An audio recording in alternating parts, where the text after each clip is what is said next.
Innal hamdalillah nahmaduhu wa nasta'inuhu wa nastaghfiruhu wa natubu ilayh wa na'udzu billahi min shururi anfusina wa min sayyiati a'malina.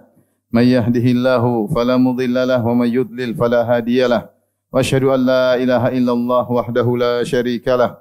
Wa asyhadu anna Muhammadan abduhu wa rasuluhu la nabiyya ba'dah. Ya ayyuhalladzina amanu taqullaha haqqa tuqatih wa la tamutunna illa wa antum muslimun.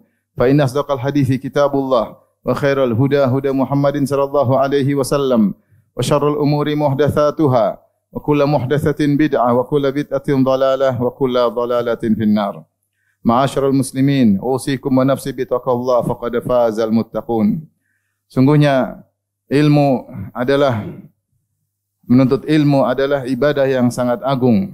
Oleh karenanya Allah Subhanahu wa taala dalam Al-Qur'an tidak pernah memerintahkan kepada nabinya Muhammad sallallahu alaihi wasallam untuk minta tambahan kecuali tambahan ilmu. Wa qul rabbi zidni ilma. Katakan wahai Muhammad, ya Rabbku, tambahkanlah ilmu kepadaku. Dan ketika Allah menjelaskan tentang karunia yang Allah berikan kepada manusia sebagai konsekuensi dari sifat rahmatnya, kasih sayangnya, Allah berfirman, Ar-Rahman 'allamal Qur'an. Dialah Ar-Rahman yang Maha Pengasih lagi Maha Penyayang. Dan di antara bentuk kasih sayangnya, kata Allah, 'allamal Qur'an, dia mengajarkan Al-Qur'an. Maka siapa yang mendapatkan ilmu tentang Al-Qur'an, maka dia telah mendapatkan rahmat yang besar dari Allah Subhanahu wa taala. Demikian juga Allah berfirman, yarfa'illahu alladhina amanu minkum walladhina utul ilma darajat. Allah mengangkat orang-orang yang beriman di antara kalian, dan Allah mengangkat orang-orang yang berilmu beberapa derajat, yaitu beberapa derajat di atas orang-orang yang beriman tanpa ilmu. Oleh karenanya Nabi sallallahu alaihi wasallam bersabda, "Man yuridillahu bihi khairan yufaqihu fid din." Siapa yang Allah ingin kebaikan baginya, Allah akan buat dia faqih tentang agama, yaitu Allah akan buat dia berilmu. Di sini kata para ulama, "Man yuridillahu bihi khairan."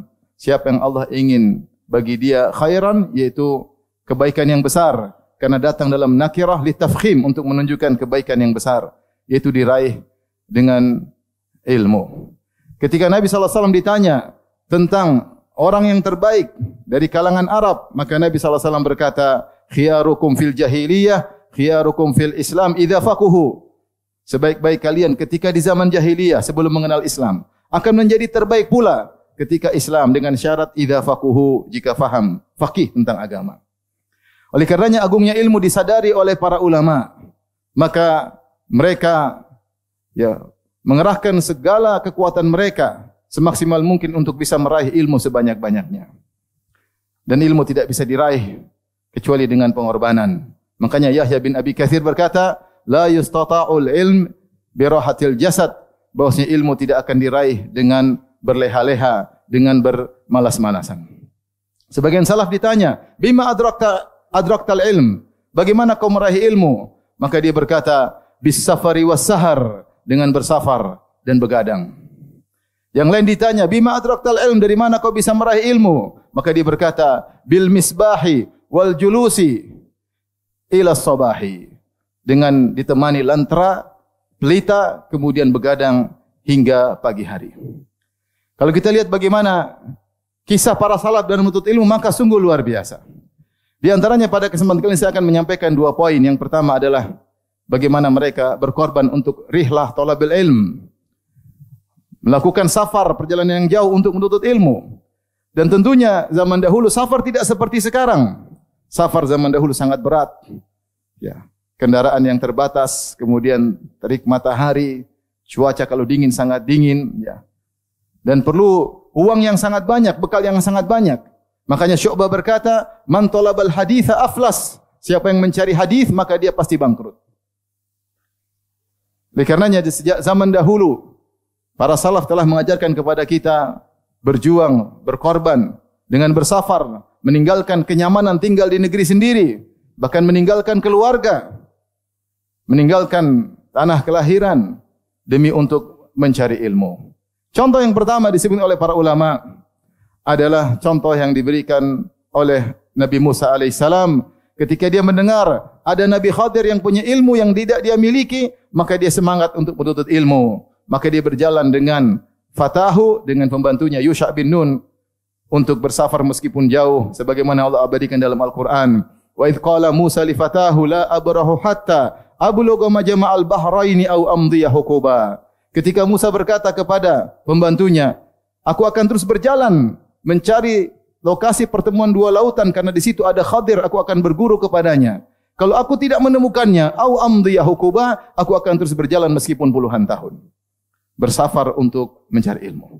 Inilah yang Allah sebutkan dalam Al-Qur'an.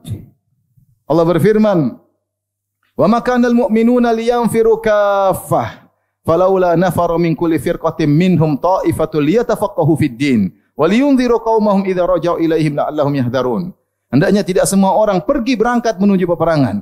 Harus ada sekelompok orang berangkat juga, di antaranya bersafar untuk menuntut ilmu agar memberi peringatan bagi kaumnya jika mereka telah kembali kepada kaumnya. Allah mengisyaratkan harus ada orang yang keluar dari negerinya. Ya, sebagian berjihad, sebagian menuntut ilmu. Kemudian demikian kita baca dalam sirah Nabawiyah betapa banyak para sahabat berhijrah menuju Madinah untuk menuntut ilmu kepada Nabi sallallahu alaihi wasallam. Setelah Nabi wafat, kita juga dapati bagaimana sebagian sahabat bersafar jauh untuk mendengar satu hadis saja. Di antaranya kisah Jabir bin Abdullah radhiyallahu taala anhu. Ketika dia mendengar ada suatu hadis tentang perihal hari kiamat yang diriwayatkan oleh Abdullah bin Unais. Dan Abdullah bin Unais berada di negeri Syam, sementara Jabir bin Abdullah berada di kota Madinah. Maka dia berkata, "Ishtaraitu ba'iran." Aku pun membeli seekor onta. Butuh duit, seekor onta. Kemudian aku berjalan menuju Abdullah bin Unais. Perjalanan dari Madinah menuju Syam sebulan hanya untuk mendengar satu hadis. Maka dia mengetuk pintu rumah Abdullah bin Unais, kemudian dia bertanya tentang satu hadis.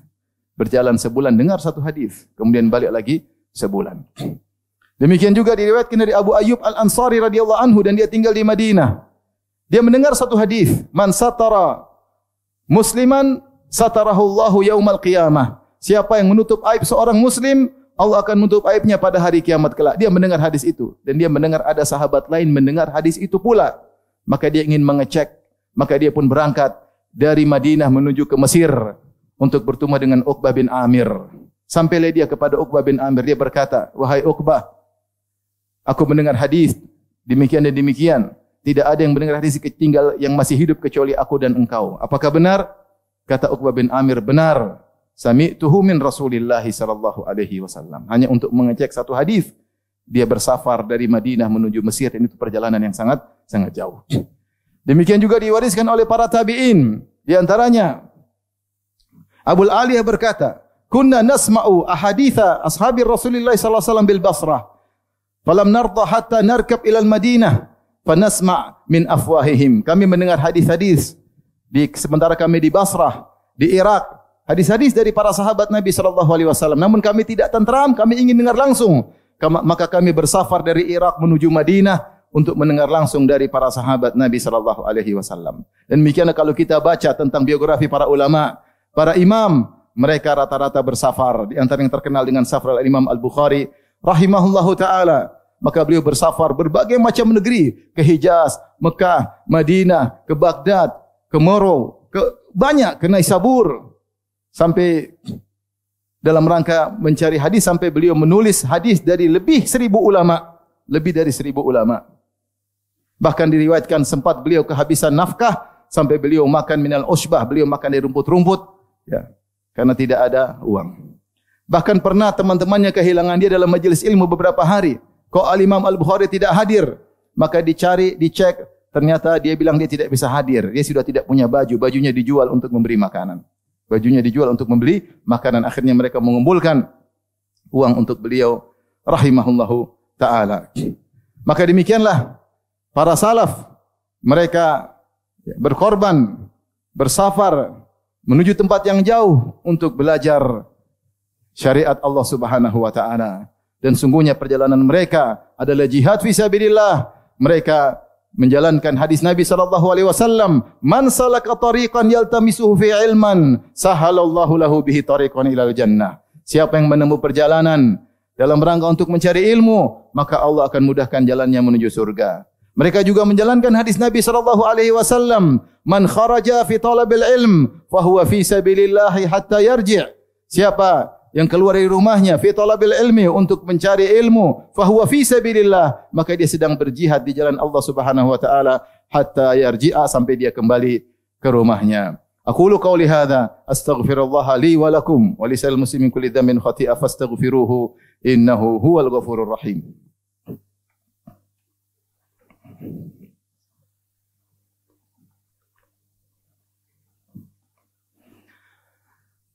Alhamdulillahi ala ihsanih wa syukru lahu ala taufiqihi wa amtinanih wa asyhadu an la ilaha illallah wahdahu la syarika lahu ta'ziman li sya'nih wa asyhadu anna Muhammadan abduhu wa rasuluhu da'ila ridwanih. Allahumma salli alaihi wa ala alihi wa ashabihi wa ikhwanih. Di antara bentuk pengorbanan para ulama dalam menuntut ilmu, mereka meninggalkan kelezatan tidur di malam hari dalam rangka menuntut ilmu. Oleh karenanya Imam Al-Bukhari dalam sahihnya membuat bab as-samr fil ilm, bab begadang karena nuntut ilmu. Karena kita tahu begadang kalau tidak ada keperluan adalah perkara yang dibenci. Wa kana yakrahul haditha kana yakrahu an-nauma qablahu wal haditha ba'dahu. Adalah Nabi SAW tidak suka atau membenci tidur sebelum Isya karena seorang bisa jadi kebablasan tidak salat Isya. Wal haditha ba'dahu, dan Rasulullah SAW tidak suka berbincang-bincang setelah salat Isya. Tetapi kalau ada keperluan di antaranya untuk ilmu, maka dianjurkan, disunahkan. Makanya Imam Bukhari membuat bab as-samr fil ilm, yaitu berbicara atau begadang karena nuntut ilmu. Dan itu dipraktikkan oleh para salaf. Oleh karena Imam Syafi'i berkata, talabul ilmi khairun min salatin nafilah. Nuntut ilmu lebih baik daripada salat sunnah. Maka diriwayatkan dari beberapa ulama dikenal mereka begadang. Di antaranya Muhammad bin Hasan Asy-Syaibani rahimahullahu taala, muridnya Al-Imam Abu Hanifah dan gurunya Al-Imam Syafi'i. Dikenal beliau suka begadang, ya. Beliau salat dengan wudu ketika salat Isya, kemudian beliau begadang, kemudian salat subuh dengan wudu tersebut. Dan beliau menyiapkan air dingin. Kalau beliau ngantuk maka beliau menguyurkan air dingin tersebut di wajah beliau. Beliau berkata bahwasanya an-naum hararah, tidur itu ada ngantuk, adalah ada panas, ya. Adfa'uhu, maka aku pun menghilangkannya bil birudah, dengan air yang dingin. Maka beliau melawan rasa kantuk untuk bisa nuntut ilmu. Di antara yang dikenal begadang karena nuntut ilmu adalah Al-Imam Malik rahimahullahu taala. Diriwayatkan bahwasanya Ibn Al-Qasim, murid Al-Imam Malik, datang ke Imam Malik untuk ilmu. Sering dia datang ke Imam Malik di waktu sahur. Dan dia bertanya kepada Imam Malik permasalahan-permasalahan. Kata Ibnu Qasim rahimahullahu taala, Imam Malik menjawabnya dengan insyirahis sadar, dengan senang menjawab pertanyaan-pertanyaannya di waktu sahur. Sampai suatu hari dia menunggu Imam Malik, kemudian dia ketiduran di pintu rumah Imam Malik. Ternyata Imam Malik sudah keluar menuju salat subuh ke masjid. Maka datanglah budak dari Imam Malik, kemudian membangunkannya dengan kakinya. Dia berkata, "Tuanmu telah pergi, kau lalai. Sementara tuanmu tidak lalai." Ya. Sungguhnya tuanmu sejak 49 tahun selalu salat subuh dengan wudu dari salat Isya, begadang dalam rangka untuk menuntut ilmu.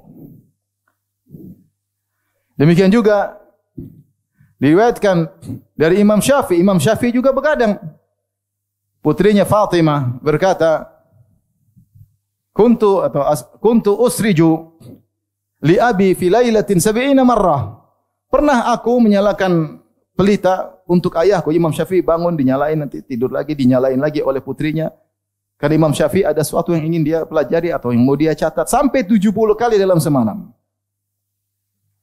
Demikian diriwayatkan oleh Al-Imam Ibnu Katsir dari Imam Al-Bukhari. Imam Al-Bukhari terkadang dalam satu malam dia terbangun sampai 20 kali. Ketika dia mau tidur, tiba-tiba dia memikirkan ada faedah, segera dia bangun, dia nyalakan lampu, dia tulis faedah. Kemudian dia mau tidur lagi, tiba-tiba Allah ilhamkan faedah lagi, dia bangun lagi. Kemudian dia tulis lagi, subhanallah. Mereka tidur dengan ilmu. Bukan seperti sebagian kita, tidur dengan membawa berita-berita yang tidak jelas. Akhir yang dilihat adalah berita-berita di medsos yang tidak jelas. Bahkan akhir yang dia lihat adalah maksiat kepada Allah Subhanahu wa taala. Sementara para ulama tidur, ilmu di dada mereka. Sampai mereka terjaga, mereka tulis, mereka terjaga, mereka pun menulis.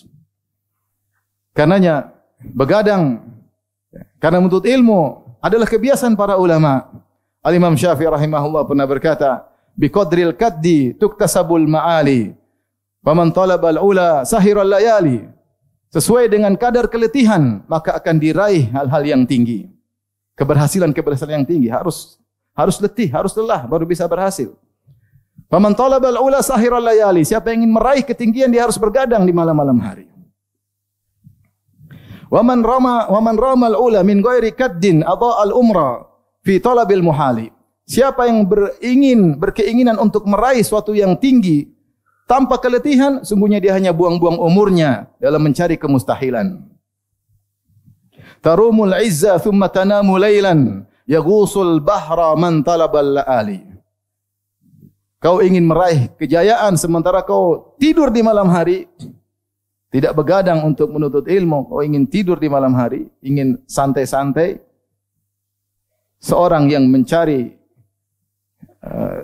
al-laali, yaitu mutiara, dia harus menyelam dalam lautan untuk mencari mutiara. Maka ini adalah gambaran dari para ulama, bagaimana semangat mereka untuk ilmu, karena mereka tahu ilmu adalah suatu yang sangat agung. Bagaimana tidak, ilmu adalah warisan para nabi. Nabi SAW bersabda, al-ulama'u warasatul anbiya. Para ulama adalah pewaris para nabi.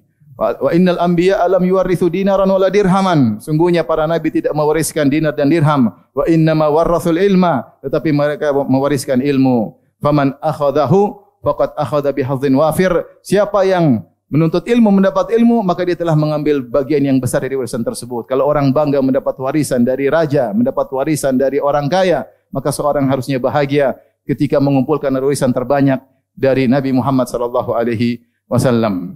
Innallaha malaikatahu yusalluna 'alan nabi ya ayyuhalladzina amanu sallu 'alaihi wa sallimu taslima.